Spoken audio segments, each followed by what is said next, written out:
अस्सलामुअलैकुम, आप देख रहे हैं होराइजन न्यूज़ एक्टी। खबर शामिल करते हैं साहिवाल से। वज़ीर आला पंजाब की खुसूसी हिदायत पर सेक्रेटरी लेबर व इंसानी वसाइल पंजाब असदुल्ला फैज़ ने साहिवाल का दौरा किया।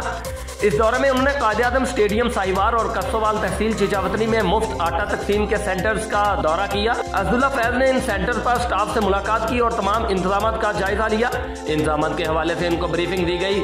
सेक्रेटरी लेबर व इंसानी वसाइल ने इन इंतजाम पर इत्मीनान का इजहार किया और सेंटर्स के इंतजाम को मजीद फाल बनाने पर स्टाफ को शाबाश दी। पंजाब हुकूमत की तरफ से ये दौरे साहिवाल में मुफ्त आटा सेंटर सानिया के बाद शुरू किए गए हैं ताकि मुफ्त आटे की तकसीम के लिए मौसर इक़दाम किए जाएं। Report Rauf Shahzad Jatt, divisional bureau chief Sahiwal, horizon news एक्टी, पाकिस्तान।